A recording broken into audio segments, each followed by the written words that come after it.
Do you need some fireworks for bonfire night, New Year's Eve, or any other occasion? Well, look no further than Showtime Fireworks in Hounslow, number one for fireworks in southern England. We offer price matching and next day delivery, so please get in touch today on 020 808 73147 showtimefireworks.co.uk, or feel free to come into the store itself and mention KRN TV to get a 10% discount. Thank you.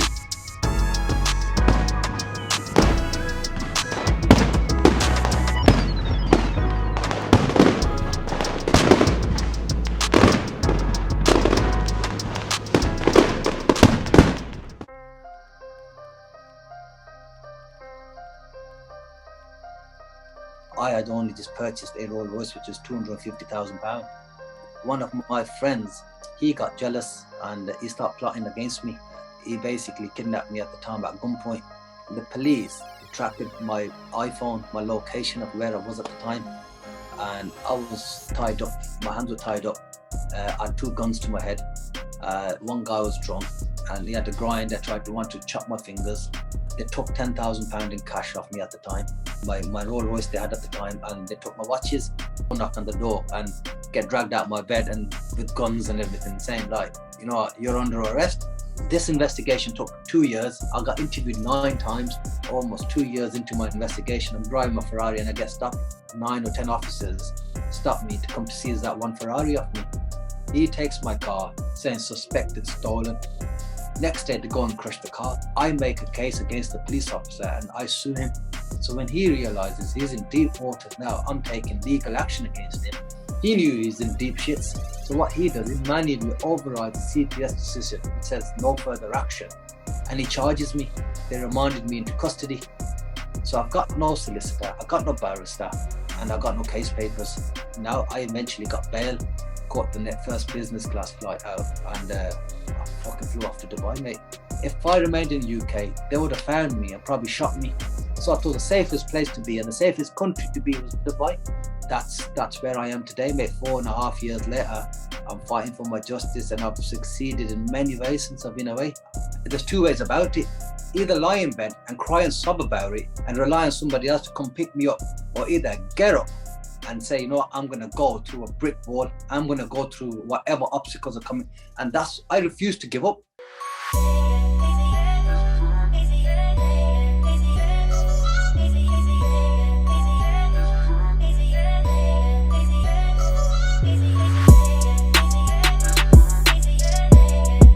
So guys, welcome back to KRN TV. Today, delighted to have an amazing guest with us, someone who's been fighting justice for over 4 years away from home. He's had to leave his home to be in, well, he's in Dubai, where he can actually fight justice properly rather than from within a prison cell or what might have been.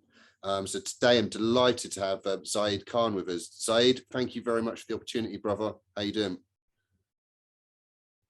I'm very well, thank you very much, my friend. I want to first thank yourself for giving me this opportunity to, you know, share my awareness for myself and everybody else who's in a similar situation, because not everyone has a voice, and I feel like I've got the opportunity to, you know, help myself and I'll help a lot of people who are in a similar situation.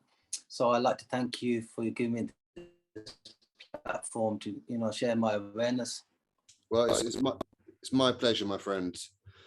So obviously you've got an absolutely insane story, been on an insane journey, but I think it's only right that we go back and go briefly through your childhood up until the current point. And so Zaid, tell us a little bit about your childhood, if possible, where you were brought up, and talk a bit of family settings. I was born in the Midlands, and you know, since then we've remained in Birmingham.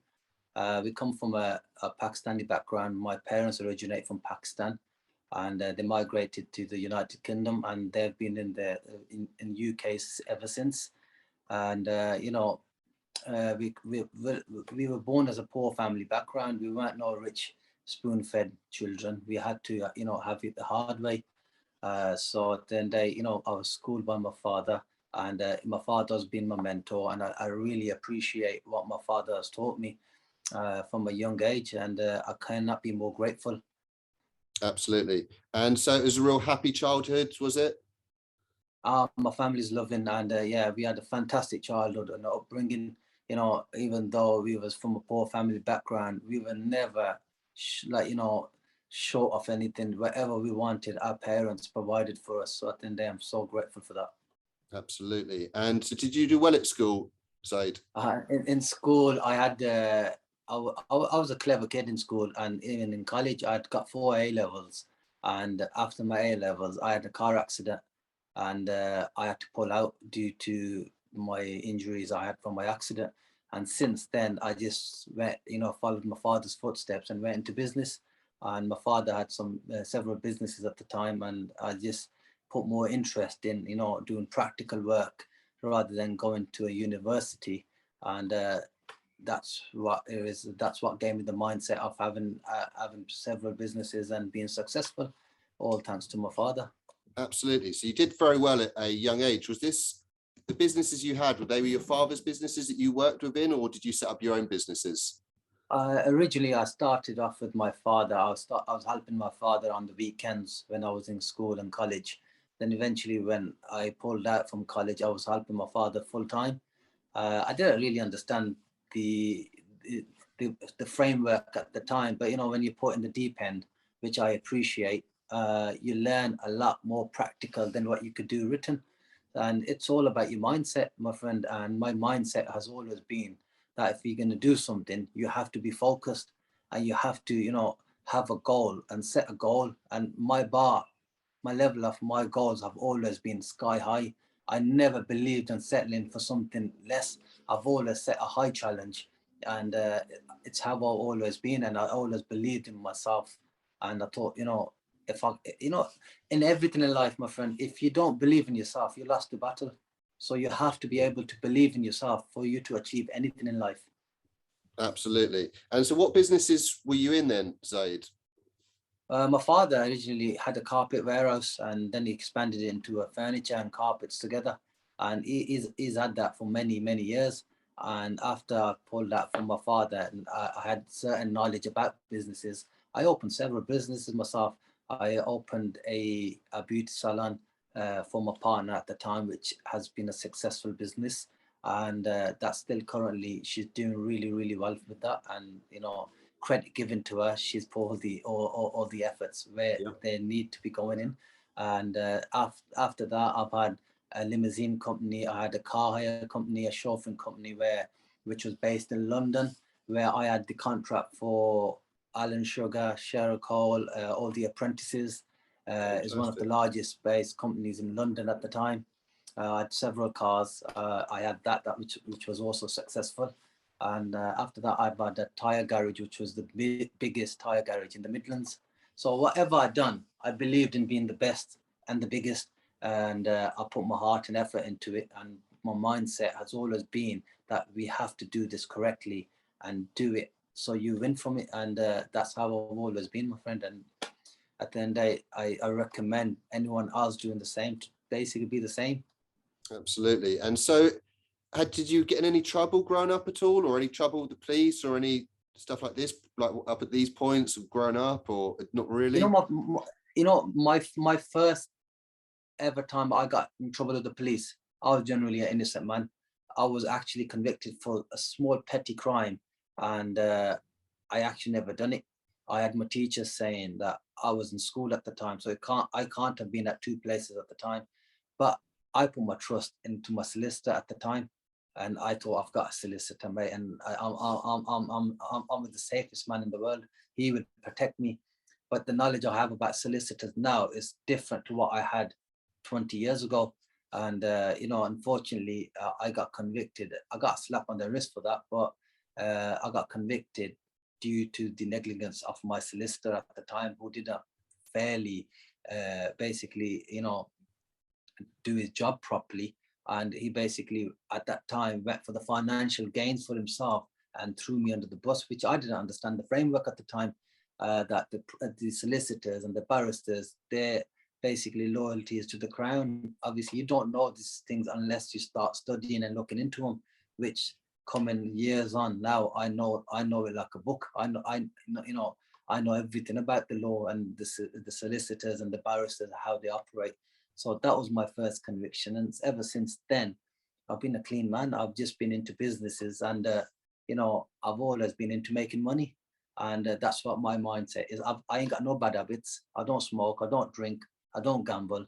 I ain't got any bad habits apart from just working hard and, you know, trying to achieve your goals and making money and making sure my family's living a happy, nice life.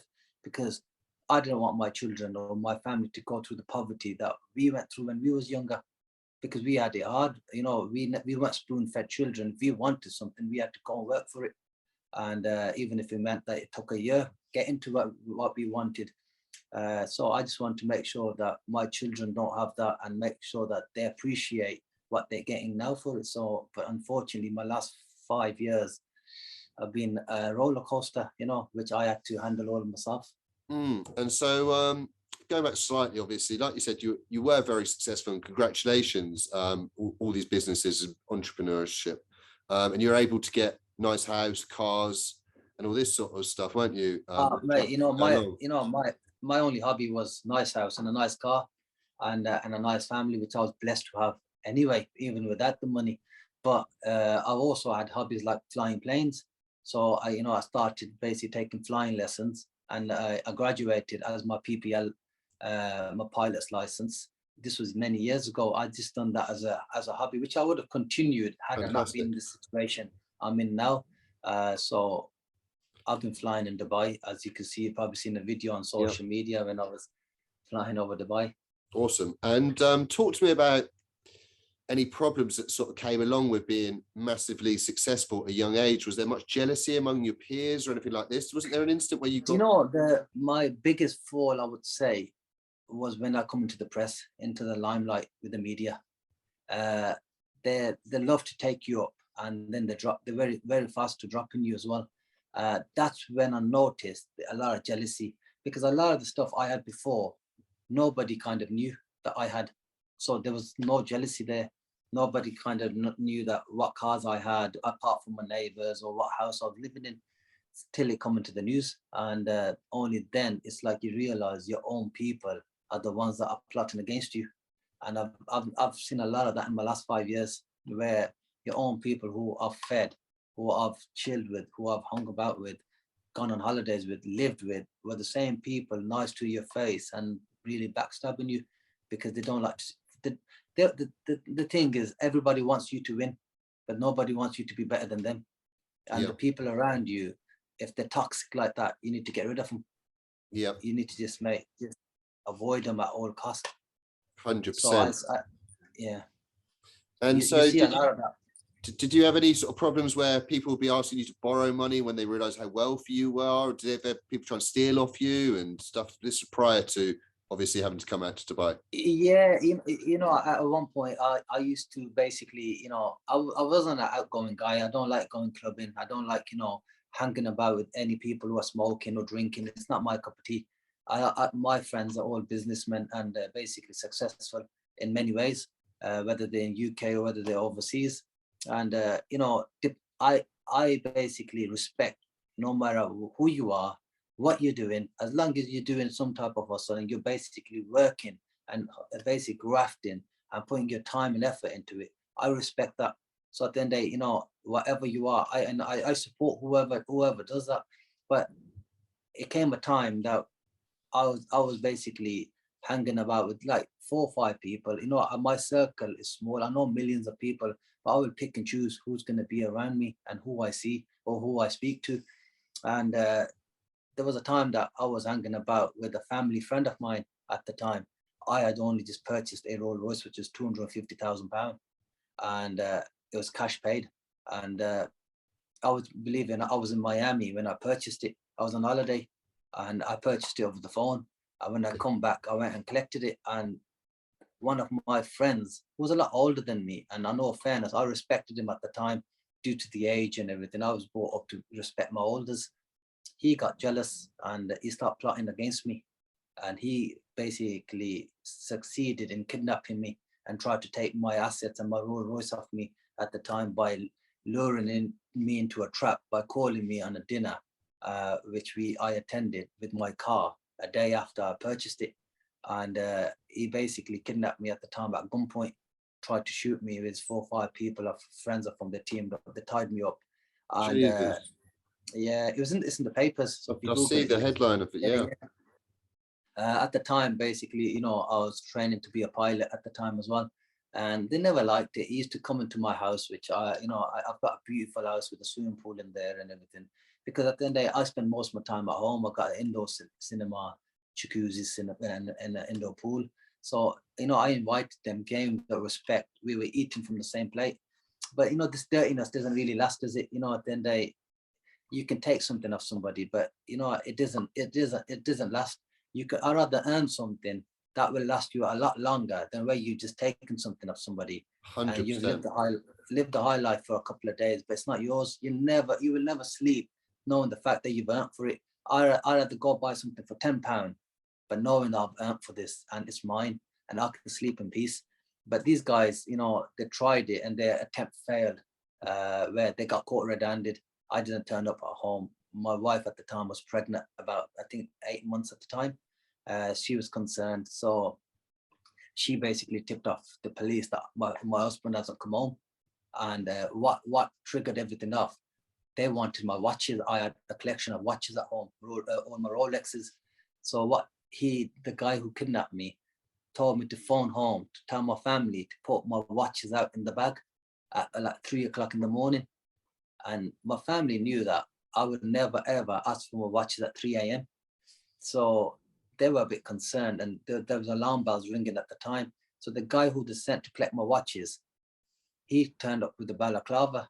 And when he turns up with a balaclava, right, my family straight away knew that something ain't right. My friend is not going to come to my house on my drive, gated premises, with a balaclava on. So that's when they thought, you know what, it's about time that we need to inform the authorities, say, look, he ain't come on. This is what's happened. The police tracked my iPhone, my location of where I was at the time. And I was tied up. My hands were tied up. I had 2 guns to my head. One guy was drunk and he had a grind. They want to chop my fingers. They took £10,000 in cash off me at the time. And my Rolls Royce they had at the time. And they took my watches. I didn't know whether I was going to come out alive at the time. And so a miracle happened, right? Usually I was at the time and I was thinking, normally my wife's phoning me every hour saying, you ain't come home, where are you? And on that specific day, my phone ain't ringing. And I'm like thinking, what's going on? Today I need you and you're not even ringing me. But the police had told her not to phone me because they were monitoring my phone of my location where I was. Yeah. And they managed to find where I was, and the guys got caught red-handed. Thank God. And yeah, so it's nothing to do with me what happened after that.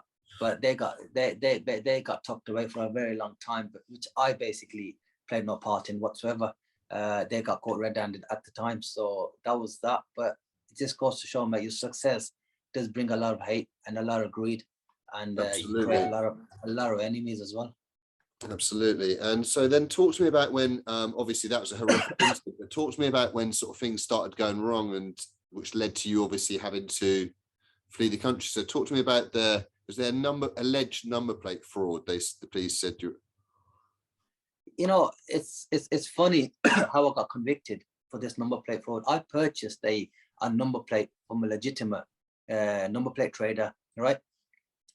This person sells me a number plate, which I've owned. I can't remember now. It's been a long time for how long I've owned it for, but it was on, I was a legitimate owner on there until I get a door knock on the door and get dragged out my bed and with guns and everything saying like, you know, you're under arrest.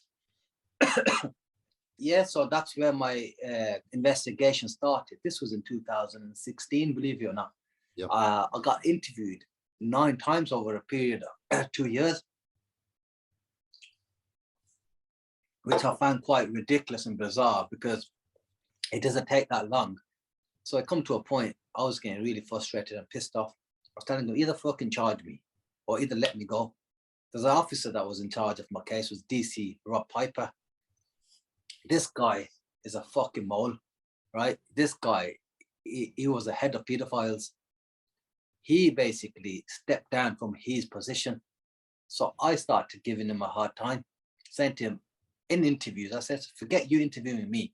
I want to know, why have you stepped down from your position? Have you been kidnapping? So he never liked it that I was basically putting on him.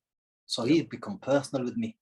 And I'm still curious to know why he stepped down from his high-ranking position from being head of pedophiles, and he's ranked himself down. What's gone on behind the scenes, which we don't know of. A lot of these police are kiddie fiddlers.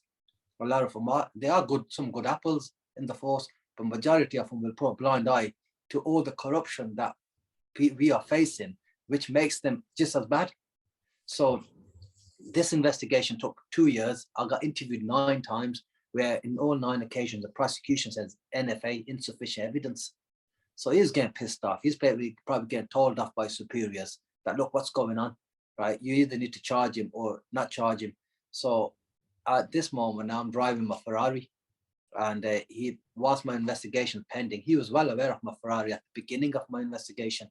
But now, almost 2 years into my investigation, I'm driving my Ferrari and I get stopped. And there's a video on social media where about 9 or 10 officers stopped me to come to seize that one Ferrari off me, where I'm protesting, saying, I've got insurance, the car's fucking mine. What the fuck you doing taking my car? So if that's the issue, then fine, take that up with his relevant senior officer. DC pipe is going to Okay, issue with him let's take that up with his inspector. No, you can't take the car. We can. You can't take the car. Showing us No, I can't answer that. It's showing us not doing investigation. Look how many officers here just to come take my car, one person. This is how many officers. This is how many officers they need to come take one car off me, right? Unlawfully. I've got insurance on it. I've got tax and MOT, and they all admit down camera. DC Piper, right, is going to get arrested. DC Piper is going to get arrested. No, hold on. Let them know that DC Piper is going to get arrested. I had a phone call saying that, saying that the car's stolen. They're saying the car's stolen. That's what I want to record. They're saying the car's stolen. Plates, as in nothing again. Not stolen. Is that the reason why he's decided to take the car then? Because he thinks that it may be stolen? Yes. Cyber trial. I don't understand. Then come back to me when you Listen, don't. fucking Piper here. He's got a problem with him. I don't know him, so if that's the issue, then fine, take that up with his... They weren't having any of it. They were on the radio at DC Piper and they took my car. So this is where everything come to a twist and a turn. He takes my car, saying suspected stolen. Turned out to be the car was not stolen. Clearly, nobody's reported a Ferrari stolen. So of course I'm the fucking owner of the car. Yeah. And basically then he kept making excuses, saying I'll give you the car back today, tomorrow, eventually making a ex-parte application to the court, removing that Ferrari of a restraining order. A restraining order is when basically police put your property on a restraint, so it protects it from me from selling it. If I do sell it, the money goes to the crown. Yep. So they were in a win-win situation anyway. If I got convicted for a crime and they wanted money off me, they had my assets on a restraining order. What happened then is basically they made an ex-parte application to the court, to the judge, saying they're returning the car back to me, remove it from the court order. So the judge, thinking it's in favor for myself, removes it ex-parte. Next day, they go and crush the car. Was so called they say next day, but really it was a couple of days after. They tampered with the video date. Yeah. But they're saying it's next day, but nevertheless, it was crushed.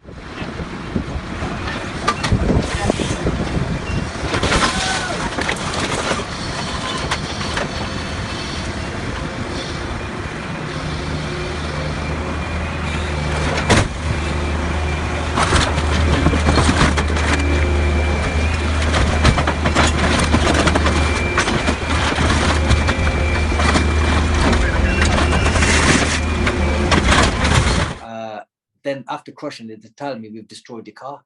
So at that moment of time, I'm still pending investigation for my fraud investigation.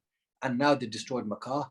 But on the same day, the prosecution replied back insufficient evidence and NFA against me on all them charges that I was facing. But I make a case against the police officer and I sue him. So when he realizes he's in deep waters now, I'm taking legal action against him. Why my car was unlawfully destroyed. And most importantly, why was we not informed about the court hearing they made ex-parte and removed my car from the court order without notification to myself and my legal team? He knew he's in deep shits. So what he does, he manually overrides the CPS decision, which says no further action. And he charges me and sends me a charging post through the post. So now I've got my case against them with the Ferrari, and he's made this false fucking bullshit case against fraud, against myself, running parallel to each other. So I'm being told, I'm the one prosecuting you. So you need to, I want to know my outcome of my Ferrari before the outcome of your bogus investigation. Yep. So I was told they're going to combine them together and run them together in trial. This is where I basically fell for the trap, because the solicitors at the time, there was me and my co-defendants, there's about 8-9 of us, and this was it's like a 1.52 million pound case, right, in total. So basically the solicitors, it's a big paycheck for them. So the longer it goes for them, the more money they make, the more page counts they are, the more money they make. I didn't know this at the time. So what the solicitors were saying, don't worry about it. We'll take it to day one in trial and we'll make a dismissal application. I believed them. Just how millions of other people are going to believe the solicitors, thinking, my solicitors are acting in fact. They're basically on my side, but little did I know their loyalty belongs to the court. And they clearly say that their duty and the loyalty is to the court and not to your defendant and not to the client, which is quite bizarre and unfair, I say. But anyway, we've gone to trial. On my first day of trial, I get told that the Ferrari can't be bought in this case. You have to do it separately as a civil case. I go, well, if that's the case, put my trial on hold. Let me do the civil case, because the same officer involved. If he gets convicted from a civil case, surely it's going to put an impact of his credibility before the jury.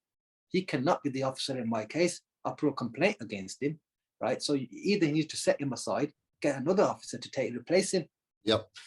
The judge won't have it, mate. The judge goes, mate, it's going to continue. The trial's going to continue, and we're going to continue without using your Ferrari. Your Ferrari can't be put before the jury. They knew it's going to paint a very bad picture of the officer. So they tried me in absence of my evidence of the Ferrari. Told the jury very one-sided information. On the other hand, they tell the jury, I parked the Ferrari outside the court case, outside Crown Court, on the pavement, being cocky, right, taking the piss, abusing the powers, and parked it outside the Crown Court, misleading the jury. They didn't tell them the full picture. Yes, I did park my Ferrari outside Crown Court, but I parked it at closing hours. Courts were closed. I come to post a document. The CCTV shows that, but they painted the picture in the press. If you see it, Mr. Khan parks his Millionaire Ferrari outside Crown Court. Yes, but if people reading that paper can only read what they're reading, right? They're not being told the full picture of how and what time I parked it. It's not illegal to park it at closing hours. There's nobody there. So surely, why am I going to park it 10 minutes down the road when I've come to post a letter which should have been given to the courts? So, and the courts were closed anyway at the time, but they misled the jury by painting a false picture to them and not allowing me to tell the jury the truth of what's actually happened with the car. And the trial proceeded in that manner. And then halfway through my trial, my legal team abandons me, leaves me unrepresented. Basically no fault of my own, of course. And after that point onwards, it just went, mate, fucking tits up. I was left with no papers. I was told to prosecute and defend myself without a single piece of paper. Not even an experienced counsel can do this without documentation. You would need paperwork to conduct your own case. I had nothing. And making it worse, they remanded me into custody. So I've got no solicitor, I got no barrister, and I got no case papers. And I'm in custody at the time, and I'm being told to represent myself. It was impossible for me to do, my friend. Literally my hands were tied, my arms were tied, and I had a blindfold on my fucking eyes. How can you possibly defend yourself? Which, I'm a fighter and I'm not going to give up. I tried my best to do it at my best of my abilities at the time. I didn't have no expertise in law. I didn't know where to start from, my friend. I had other experienced counsel and my co-defendants who were going against me to get themselves out of it, because they were told, mate, you got to do this to basically get yourself out of it. And they were lured into a trap as well. So I was fighting against my own co-defendants. I had 6-7 experienced counsels cross-examining me. Prosecution had 2 experienced QC at the time, and a junior against me. So at the end of the day, and now you can just imagine the picture painted before the jury. I'm a guy in custody, coming from the docks in handcuffs, right, behind a closed glass screen, talking to the jury from a little gap, literally shouting from a little gap. How am I going to fairly represent myself? And most importantly, I got no case papers. How was I going to basically cross-examine any witnesses that were going to come? And I was told I'm clever enough, I should do it from memory. it's quite bizarre. The prosecution made some really unfair comments at the time, very biased and very prejudiced to my conviction. And this is where I am. I eventually got bail after 4 weeks when the judge realized that the investigation, that basically the reason for why he remanded me into custody was based on false information. So he releases me and apologizes to me. So by this time, damage is done. I lost 4 weeks at my 10-week trial without case papers, without my solicitor, without my barrister, representing myself in custody. And then 4 weeks later, the fucking judge tells me, I'm sorry, Mr. Khan, I will now bail you back out, unconditional bail, because I remanded you in custody for false reasons and you should not have been where you are. But now the damage is done. So I thought to myself, what do I do here, mate? I just saw the opportunity, caught the first business class flight out, and I fucking flew off to Dubai, mate. So they didn't take your passport then? Nah, because I wasn't flight risk. They knew I had too much to lose in UK. My family was there, businesses were there, my cars were there. I wasn't gonna go, but I had to think about this in a split decision. I thought to myself, what do I do? If I remained in the UK, they would have found me and probably shot me. Yeah. Probably planted a gun in my pocket and said, oh, we found a gun on him. And just so I don't have a voice left no more. So I thought the safest place to be and the safest country to be was Dubai. 100%. And all credit given to Dubai. It's one of the best cities in the world. Not one of the best. It is the best cities in the world, my friend. Tax-free. Yeah. The best government you can ever get. The government loves its people. And most importantly, mate, you're safe. You can basically leave anything lying about and nobody will touch it. And the best opportunity I had, I was managed to and able to fight my case from sitting from Dubai. Yeah. And that's where I am today, mate. 4.5 years later, I'm fighting for my justice and I've succeeded in many ways since I've been away. The British authorities, have they put pressure on the United Arab Emirates authorities to extradite you or anything like this during these times? Or nobody knows this. This is the first. This information is coming out in the public. They put me in the papers and say we've caught Mr. Khan and we're going to extradite him, which is absolutely true.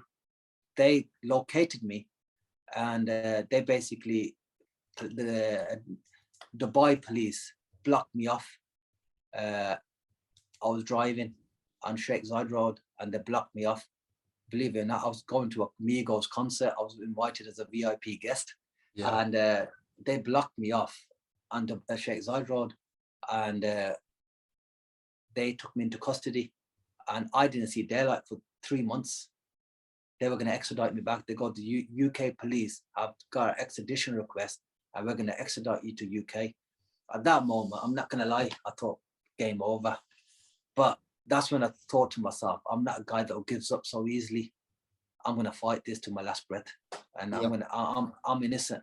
And I'm not going to just walk off this battlefield just like that. So although I was in custody in Dubai, they never had me in a jail. They had me in a holding cell, which it's not so pleasant, because they don't want you to stay there. They want you to agree and consent to go back. I had a phone call, which I was basically given a phone to answer the call. Is somebody from the UK authorities on the phone telling me we'll get you a private flight. I would assume a private jet. And we'll get you back in the next 48 hours if you agree and consent. I told them just fuck you and I put the phone down. Yeah, that's all I said to him. I didn't want to know. And I basically challenged my extradition in Dubai and all credit given and all due respect given to the Dubai authorities. They treated me very fairly. And, I cannot complain or fault them in any way. I was given the opportunity to try my case in Dubai courts before a judge, produce my evidence to say my extradition is not fair, it's illegal, and basically it's based on false information. Luckily, what favored me big time, when they crushed my Ferrari, that was in the Dubai main national newspapers in College Times, saying that police have destroyed a Ferrari. But whatever the reason was, they said the car should never have been destroyed, even if I was at fault. There was no reason to destroy a car. A car's innocent. Yeah. It's worth money. And in Dubai, everyone's a car lover there. So that favored me because the papers in Dubai are governed by the the government in Dubai, it's not like UK, you can just put anything in the paper. They only put facts in the papers in Dubai. So I use that to my advantage, and I put that article and says, look at the date of the article and look at the date of my conviction. It's a revenge plot. This officer, DC Rob Piper, plotted a revenge plot against myself just to justify what he done with my Ferrari. And I produced my evidence to say the charges what I was convicted for and the amount what I was convicted for was £85,000. You don't get 10 years for £85,000. It's ridiculous. It's unheard of. I could rob a bank and get less. So when they justified everything, looked at the evidence, and they realized that, you know, I was actually telling the truth. So I won the extradition, and they sent the request back to UK. They're saying, we're not going to be extraditing him back, we're going to be releasing him from custody. So I got released from custody, and I beat the extradition request, which they failed to put in the papers. Papers are unaware of this. I haven't told them. But the very same day where they said that we've located him and he's going to be extradited back, the very first day I decided to just take a little chill pill and take out my plane and just fly over Dubai. And that's the day you see me in my video flying over Dubai myself. That was the day they so-called claimed they captured me, but they were about 6 months behind, because at that time I'd already come out Dubai custody and I beat my extradition. So that was just a little bit of celebration for myself. Although they're saying I was trying to mock the UK law, I disagree with that, because I'm not mocking them. It's me speaking for my rights. If they feel me speaking up for my rights is mocking the law, then let it be. Because I'm not going to be silenced, and I'm not going to allow them to bully me and bully other people in my situation. When you speak up for the truth, they try to silence you and they try to do me, and it never worked. You know, so I'm very grateful to be in my position and, you know, to do what I've done.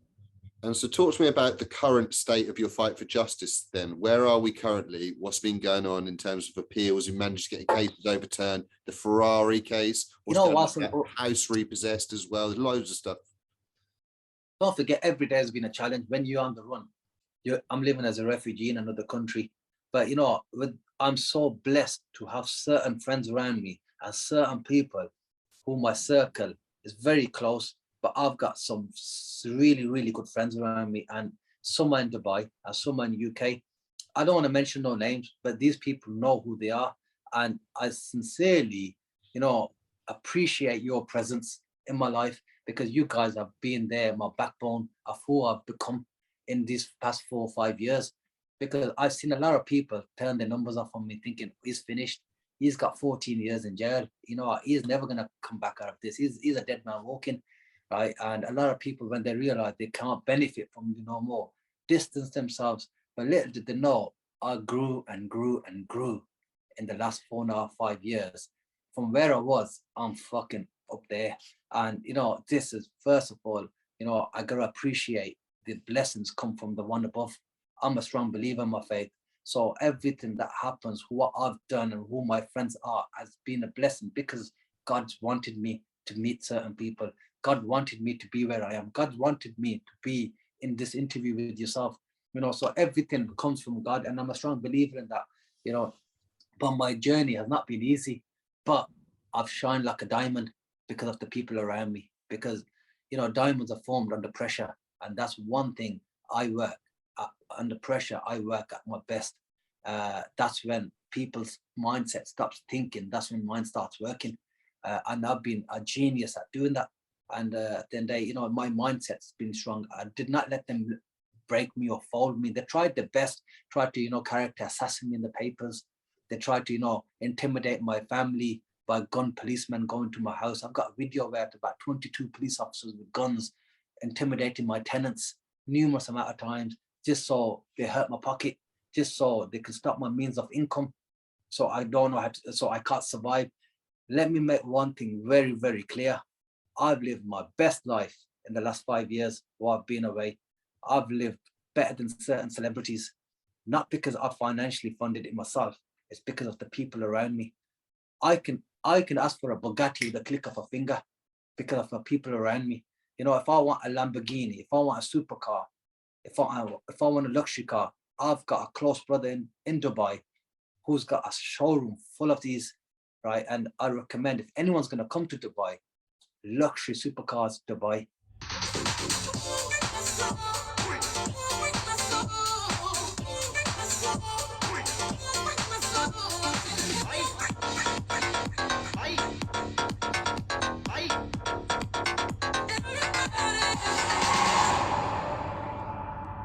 Contact us. We'll give you any car you want. And my brother who owns it, his name's Ahmed. He's one of the realest guys you will ever get. You know, at the end of the day, he's been my backbone. You know, he's been there for me, and I can't thank him enough. There's obviously a few brothers in UK that I cannot thank enough. Obviously, whoever watches this, they will know who I'm referring to. But then you know, my journey's not been easy, but I shine like a diamond because of the people around me. I've never been short of any transportation. I've never been short of any accommodation. Everything's been provided to me on the plate, and I can't be as much grateful than I am, you know, because at the end of my difficult journey, people who I expected to be there for me were nowhere to be turned. No, I could not see them. And these new friends who are now, I'll call us family, they've given me everything. You know, I lived a 7-star lifestyle, and I did not even have to dig deep in my pockets. And I'm so grateful for that. Yeah, absolutely. It's very clear about the lifestyle you've been living. For anyone who wants to check it out on your Instagram, you've certainly been living that life. But talk to me about, obviously you've been out in Dubai for 4 years. Do you want to come back to the UK at any point? Are your children obviously in the UK? Are they out there with you? My children are in UK, and I think the UK has been my, I was born and bred in UK. My family's UK. But am I done with UK? That's the main question. Absolutely. How can I trust the UK establishment when all they do is come for you? We pay tax, we pay council tax, we are taxpayers, we've been paying hundreds of thousands, we've been putting back in the community, we get tenants and we house them, we bring homeless people and we house homeless people, we give substantial amounts to the UK charities, and then we get treated this way. It's unacceptable. I will not accept it. The government and the establishment, right, in the UK, it's very one-sided. If you speak up for the truth, you'll get silenced, just the way they've done to me and many others. So at the end of the day, why would I want to put my eggs in a basket that's not safe? At the end of the day, we're not safe in the UK. They will not allow you to basically succeed. If you're a successful man, you're going to become a target. And a lot of the people are scared to speak against the establishment and certain rotten apples, because what happens if there's a corruption, 2 people out of 10 people are basically corrupt, the other 8 people will put a blind eye to it because they know if to speak up, it might affect their career. So when they put a blind eye to it, it makes them just as bad as the 2 corrupt, rotten apples. So at the end, when there's people like myself who are going to speak up against them and speak against the establishment, you get silenced. So why would you want to be in a country, right, where you don't feel safe? I'd rather live in a country like Dubai, where I know I'm safe. Yes, the certain rules that are strict, but you don't mind following them rules because, you're being protected by the government and you're being given your rights as a human. In UK, you're not given your rights. You're not protected. You become a target. Police who are supposed to be there to protect you, they become your enemies. And they start targeting you and they become a certain grudges and vendettas against you and your families. So why would I want my children to grow up in a place like that where you feel unsafe? The immigrants have got more protection and more rights than us British citizens in our own country. Yep. Perfect example now. A foreigner has become a leader in the United Kingdom. I got nothing against Rishi Sunak. I got nothing against him. I don't even know the guy, right? You got to give him the credit for what he's accomplished, right? But is it even fair for a foreigner to be United Kingdom president? It's like me saying the local imam for my mosque is going to be the new pope for the church down the road. How is that fair? It's not, is it? So at the end of the day, it's the same thing with us, with the establishment. We are silenced, and at the end, I'm not going to be allowed to be stamped all over. I'm going to speak for my rights. If they call this me mocking the UK justice system, they can call it all they like, because I'm just speaking my mind and I'm telling them the truth. And at the end of the day, there's not many people out there who's got the balls to speak the fucking truth. And I have. I'm not going to be locked away in a cell for 15 years whilst my children's going to grow up fatherless. I decided to go in the safest country in the world, which is Dubai, and fight for my rights. And you know what? I'm seeing the fruits for it. Like, for example, today, I can officially confirm that the house they had, my house, which they had on a restraining order, which was going to get repossessed, which was all over Daily Mail, saying Mr. Khan's house is going to fucking get repossessed. I can officially say today, I saved my house and managed to transfer the house on a family member's name, and it's cash paid. At the end of the day, they can't do fucking boo about it. It's not on my name no more. It does not belong to me. They can't take it. I managed to succeed in that, where the police tried their best taking the house off me, which I rather give it to a family member than the police take it.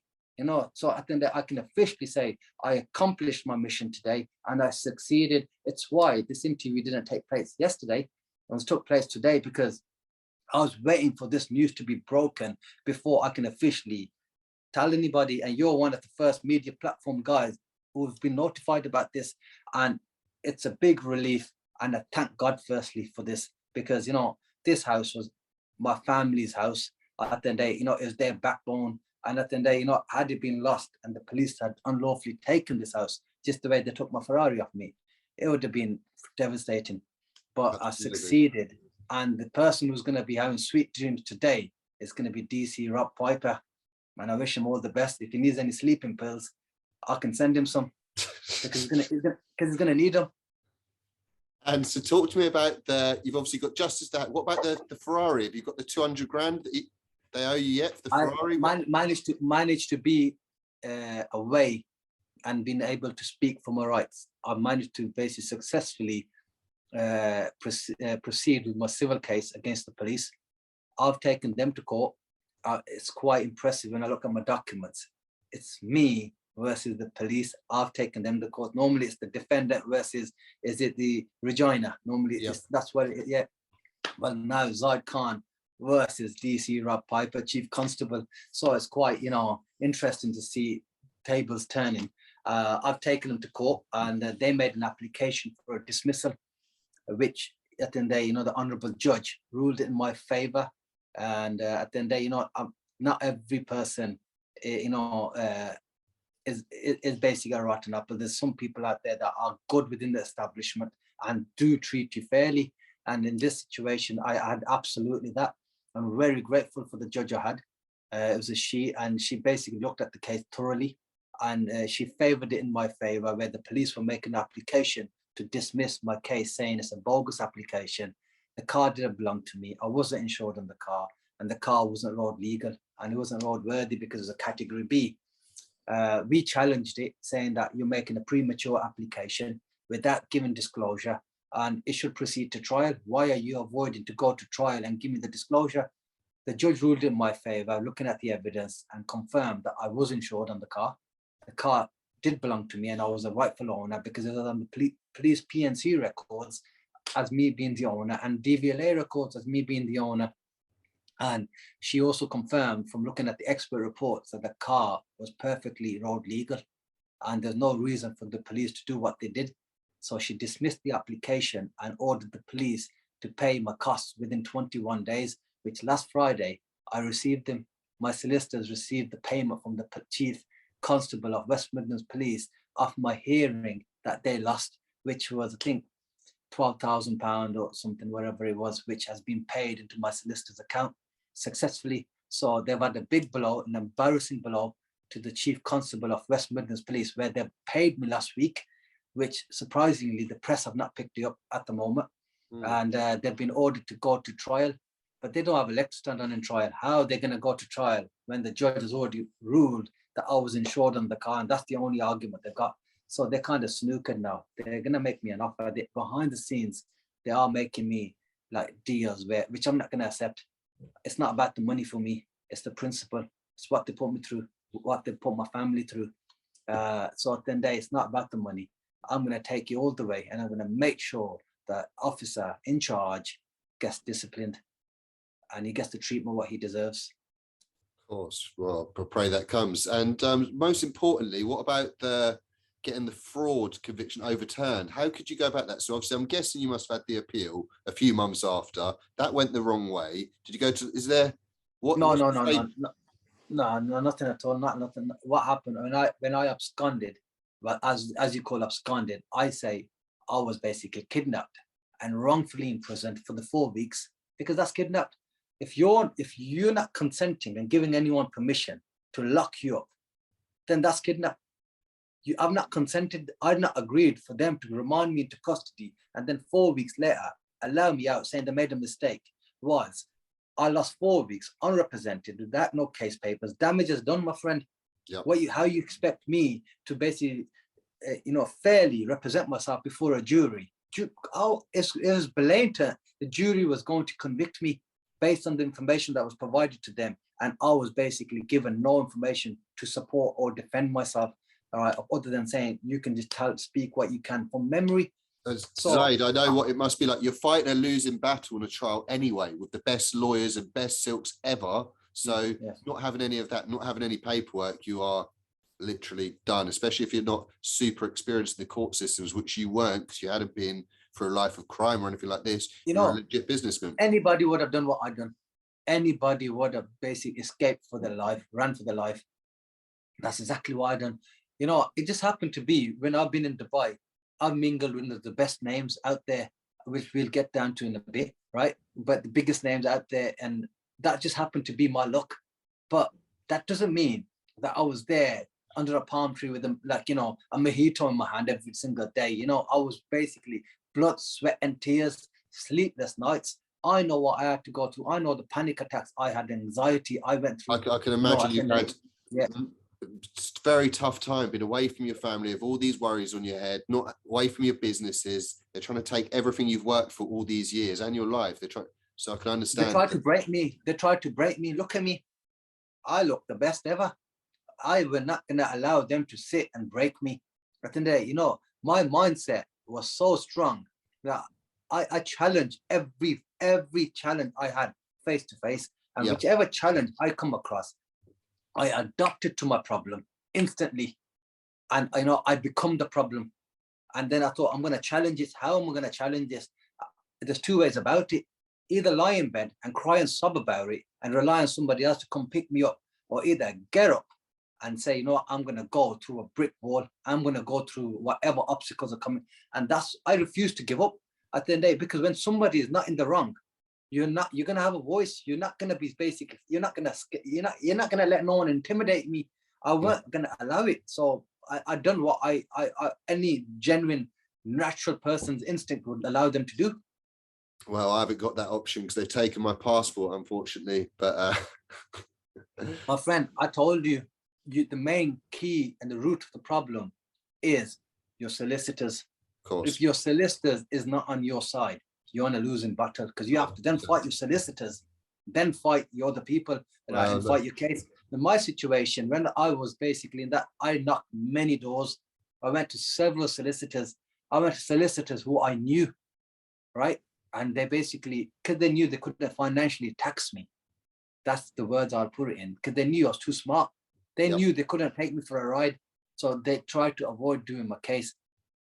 I had close people close to me, who were solicitors and barristers, who could have helped me. They decided not to, because it was not financially viable to them, right? They weren't making a killing, right? So they didn't want to do it, right? So, whilst I was I went to several people, months went into a year went into 2, right? And I had no luck.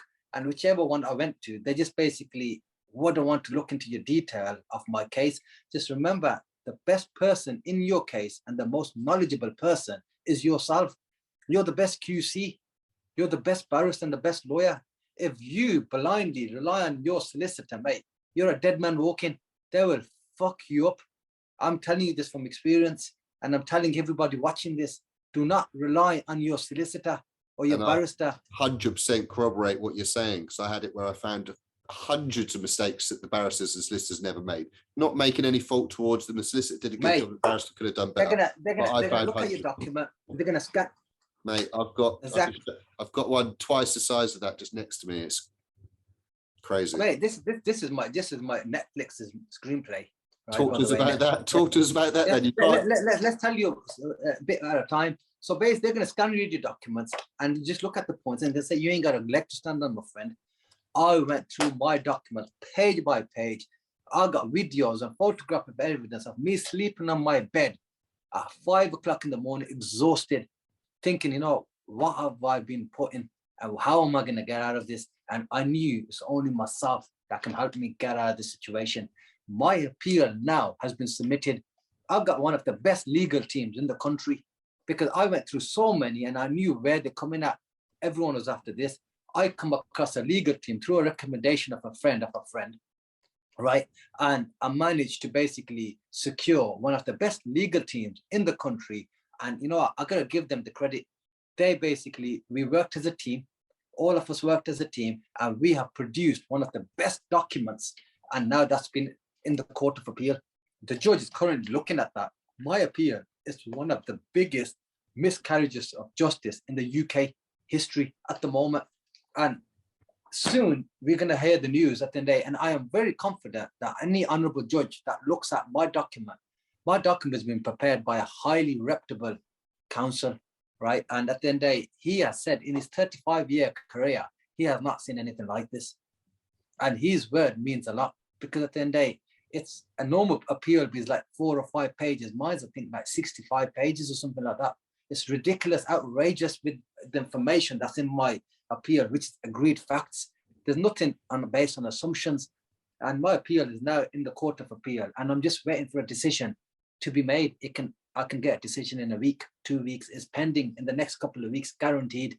I'm going to get an answer, and I'm very confident that if any respectable, honourable judge looks at that, they're going to be shocked with what they see, and no doubt they're going to rule in my favour. I've got that on that pending, and I got my appeal on the go, my civil case where the police had a big blow, and most importantly, they've just made a huge payment to myself, right? Which is a massive blow to them, an embarrassing blow as well, because a guy who's apparently wanted for a custodial sentence of 14 years in total, right? And they want pucker off me, which £114,000 of me. And in return, I've sued them and I've fucking taken money off them. Fucking how embarrassing is that? Does that not just show that whose case is stronger? It's slowly getting together. And today I managed to save my house, right? With all credit given to the legal team involved in my transfer of my property onto my family member's name. And I personally want to say a big shout out. This is specifically very, very important, because this played a crucial part.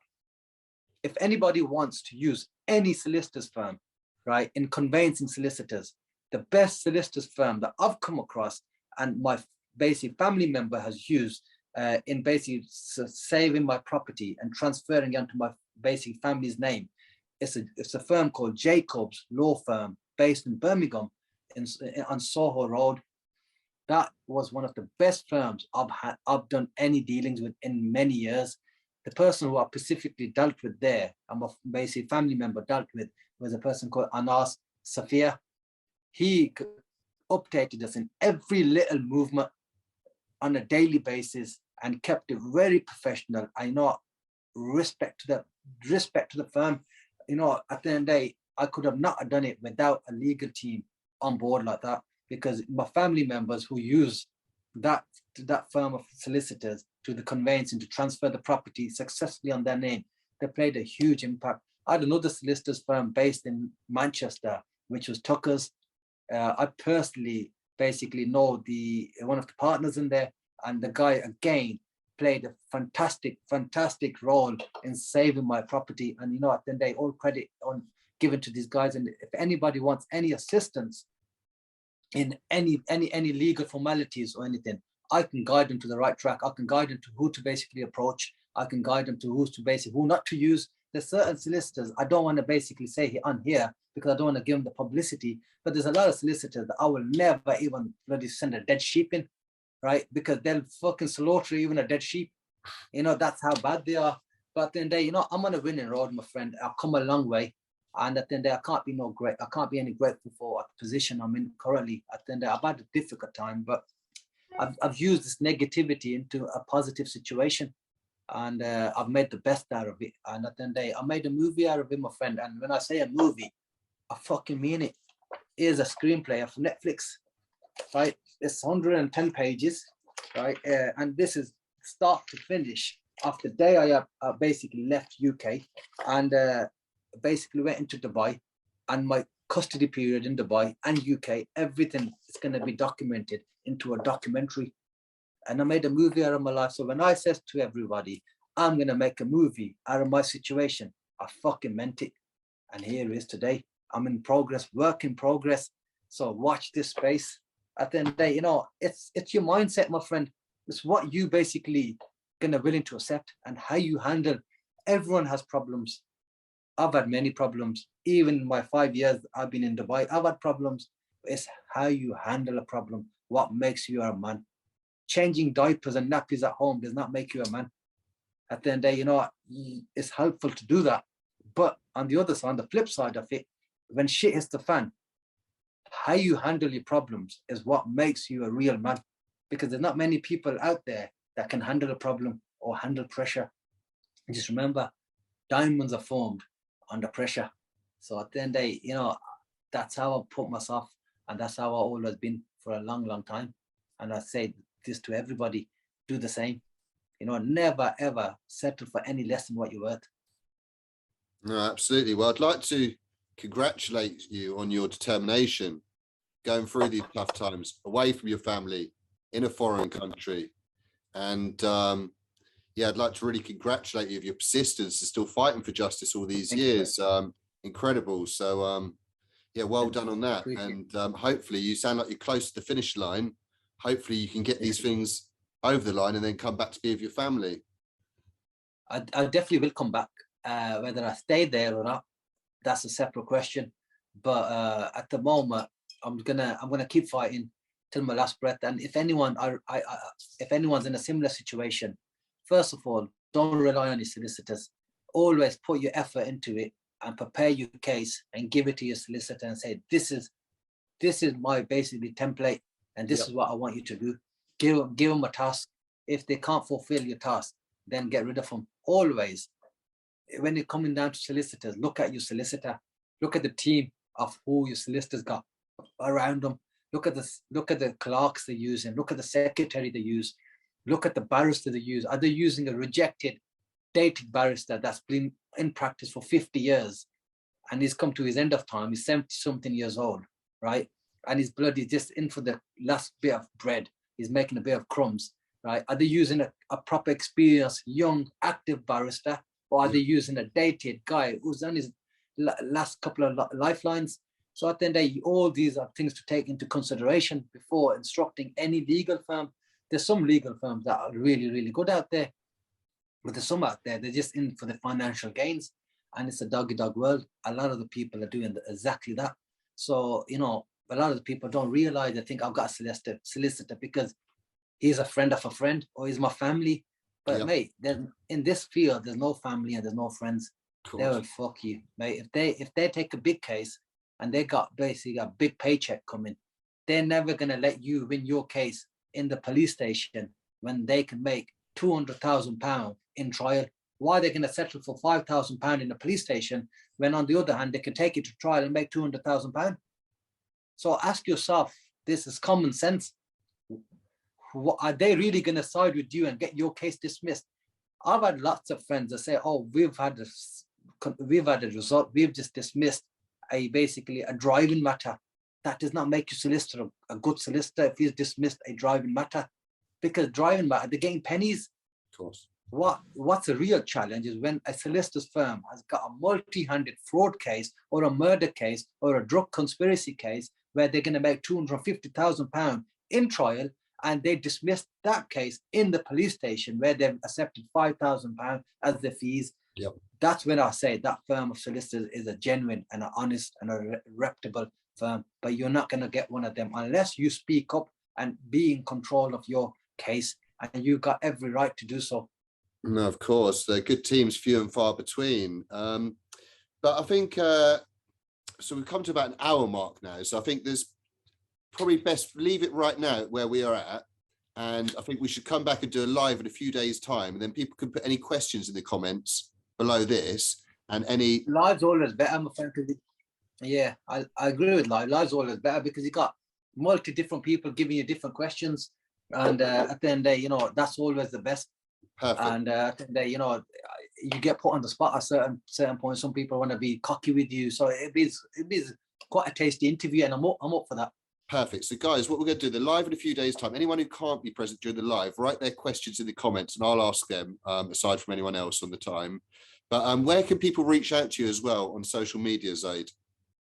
My Instagram is Zahid1986. That's IZAHID. You can probably tag it 1986. You can probably tag it in there. It'll all be in the description, guys. Yeah, they can reach me out on Instagram. I have got Facebook. I'm tending to come off Facebook now. I use my Instagram more. And if they need any advice of basically they're in a similar situation, feel free to reach out. I'm willing to help anybody because I'm on a challenge not to just protect and save myself. I want to save everybody around me who are in a similar situation. I can tell you how to conduct your appeal. I'll tell you what points to look for. If your barrister has told you don't have an appeal, it's fucking bullshit. Because, you know, at the end of the day, I was told by many other people, oh, you know, you don't have this chance and you don't have that chance. Now, after my case has been conducted and produced to the court, I've been told it's one of the strongest miscarriage of justice. And it's ridiculous from being told it's nothing to the best, right? Yeah. It's because the input I put in there. So guys, never give up. Always hold your position strong because you know your case better than anybody else. Of course, you need to make sure you do if you don't. So, but yeah, Zaid, similar situation, my friend. So absolutely. Yeah. So I can fully relate to everything you've been saying. But Zaid, I'd like to really thank you for your time this evening, and I really look forward to doing the part 2 in a few days' time. And yeah, again, definitely. Congratulations on your fight. Thank you very much. And speak soon. Yeah. Thank you, brother. Stay calm. Be relaxed. Respect.